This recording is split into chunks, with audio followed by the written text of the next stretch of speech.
Lu pernah sadar gak sih kalau lu sering bilang nanti aja, mau mulai kerja nanti, mau olahraga nanti, mau ngerjain sesuatu yang penting nanti, sampai akhirnya yang lu bilang nanti berubah menjadi gak pernah sama sekali.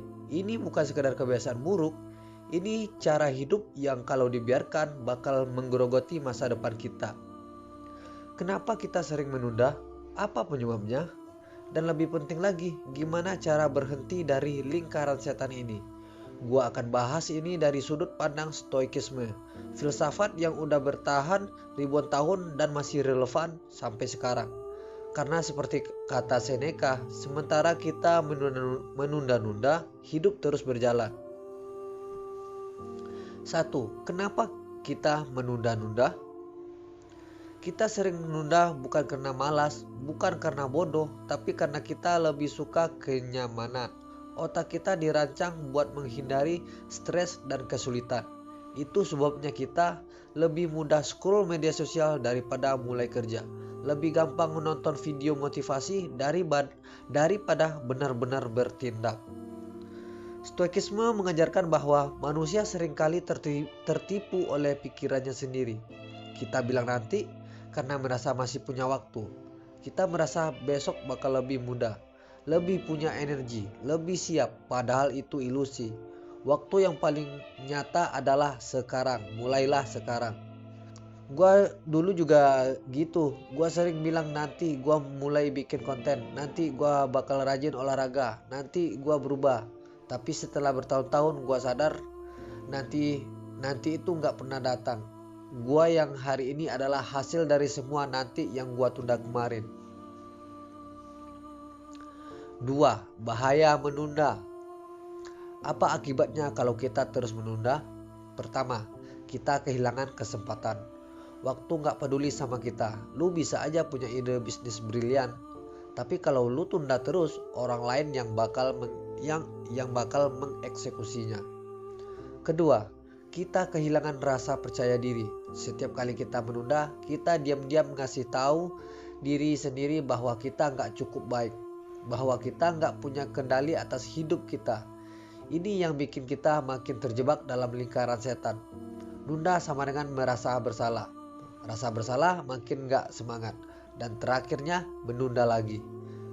Ketiga, kita hidup dalam penyesalan.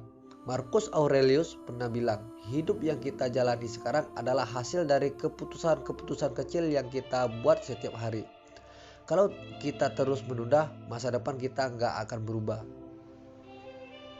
Sekarang gua tanya, lu lebih takut sama rasa gak nyaman karena bertindak, atau lebih takut sama penyesalan karena gak pernah mencoba? 3. Cara berhenti menunda. Oke, kalau menunda itu bahaya, gimana cara mengatasinya?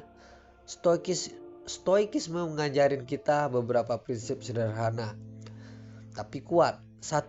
Ingat kematian. Ini bahaya nih bro. Memento mori, ingat bahwa hidup ini terbatas. Kalau lu sadar waktu lu terbatas, lu gak akan buang-buang waktu buat menunda. Setiap hari adalah kesempatan yang gak bakal balik lagi. 2. Bertindak sekarang, bukan besok. Epictetus bilang, hanya ada satu jalan menuju kebebasan. Berhenti mengkhawatirkan hal di luar kendali lu.